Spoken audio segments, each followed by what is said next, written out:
Kita masih membahas komitmen dari pemerintah untuk menjalankan vaksinasi ataupun mengawasi pelaksanaan vaksinasi mandiri atau vaksinasi gotong royong dilakukan oleh perusahaan. Masih ada Bu Nadia dari Kemenkes dan dari Kadin ada Pak Sarman. Saya ke Bu Nadia dulu. Bu Nadia, sudah ada jenis vaksin yang pasti nantinya akan dipakai untuk vaksinasi gotong royong, Bu? Iya, Mas Ihsan. Jadi yang pasti yang supaya tidak mengganggu jalannya vaksinasi di program pemerintah, kita sudah sampaikan bahwa vaksinasi gotong royong ini mereknya harus berbeda dari yang ada di vaksinasi program pemerintah ya. Jadi saat ini yang sudah kemarin kalau dari informasi Bio Farma yang sudah dicoba untuk dijajaki ini adalah vaksin Sinovac ya. Dan mereka juga sepertinya sudah memberikan lampu hijau kepada Bio Farma. Hanya mungkin masih menghitung berapa betul kebutuhan kita dan kapan bisa dikirimkan atau diterima oleh kita. Vaksin Sinovac ini efikasinya lebih baik, Bu ya? Nanti kalau terkait efikasi biasanya Badan POM yang akan menentukan ya, Mas Ihsan ya. Jadi tapi kita perlu memahami ya, dengan target 181,5 juta itu tujuan akhir kita kan adalah supaya bisa kita segera mencapai kekebalan kelompok.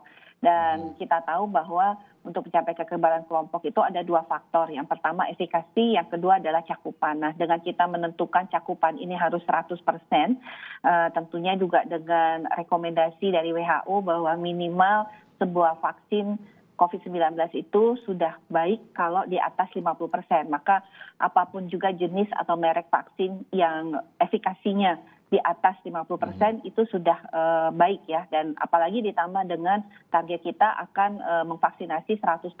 Jadi kekebalan kelompok itu pasti akan terpenuhi dengan kondisi tersebut. Artinya akan ada prioritas untuk jumlah prioritas untuk mencapai kekebalan kelompok ini. Saya ke Pak Sarman dulu. Pak Sarman, sudah ada angka ataupun data terkait dengan berapa dana yang sudah terkumpul untuk vaksinasi mandiri nanti dari Kadin Jakarta, Pak? Ya, Mas. Jadi pertama memang kita dengan setelah dikeluarkannya Permenkes nomor 10 tahun 2021 ini, tentu juga kita masih menunggu tarifnya, harganya. Nah, kami sangat berharap nanti kepada pemerintah supaya harga ini juga bisa terjangkau, tidak terlalu mahal. Karena kita tahu dengan jumlah saat ini yang sudah terdaftar yang cukup besar ini, tentu ini menjadi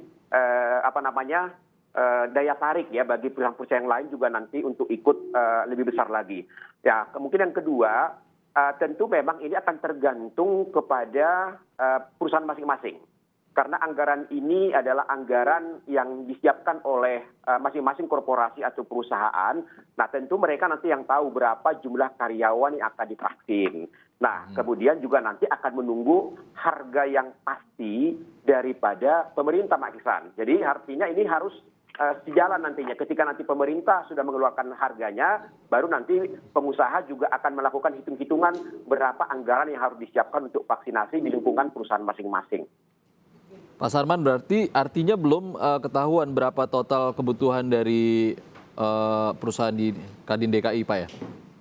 Saat ini kan datanya kan sedang diupdate di Kadin Indonesia, Mas. Semua datanya ada di Kadin Indonesia, karena itu jumlahnya kan sudah hampir 7 ribuan. Jadi jumlah pemesanan itu beda-beda, Mas. Karena kan di sana juga tergabung yang namanya skala menengah dan besar itu ada di sana. Jadi ada karyanya mungkin ada yang 100, ada yang 200, ada yang 5.000, ada yang 10.000 gitu loh. Jadi ini nanti akan dilakukan pendataan dan ini menurut hemat kami akan sangat tergantung dengan harga nanti yang akan dikeluarkan oleh pemerintah, Pak Ihsan. Makanya kita sangat berharap misalnya agar pemerintah betul-betul mengkaji dari sisi harga. Apalagi kan boleh dikatakan yang impor tertunggalnya kan Bio Farma, BUMN. Jadi dengan harga yang mungkin sangat terjangkau ini kita harapkan juga akan bisa menarik partisipasi dunia usaha yang lebih besar lagi nantinya.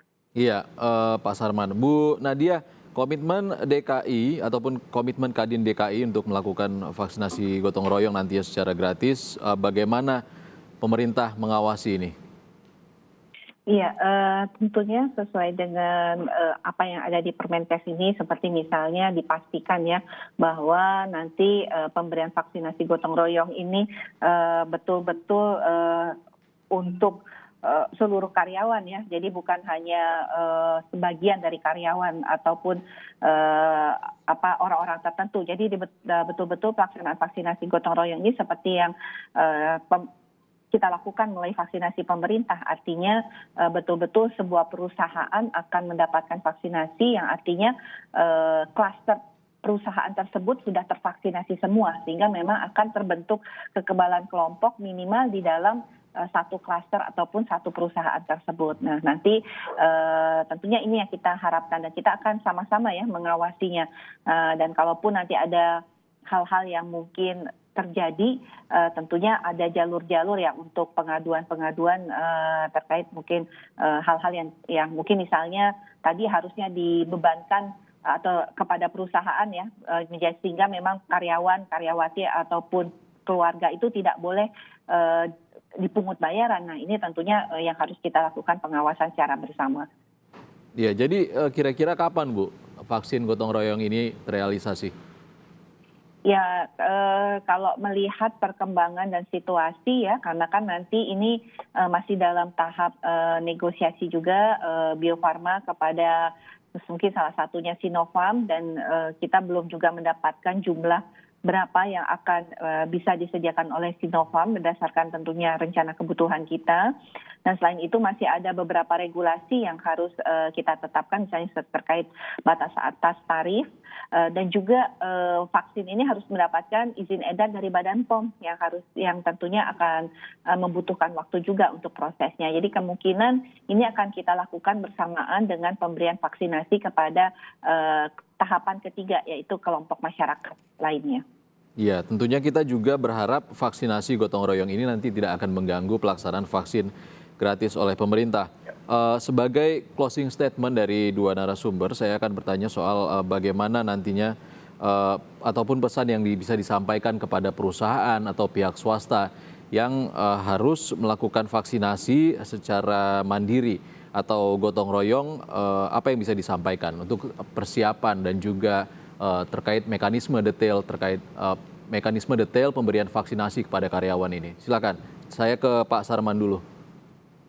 Ya, yang pertama tentu bahwa pengusaha-pengusaha ini tetap akan komitmen bahwa proses vaksinasi ini sesuai dengan standar yang sudah digunakan oleh pemerintah.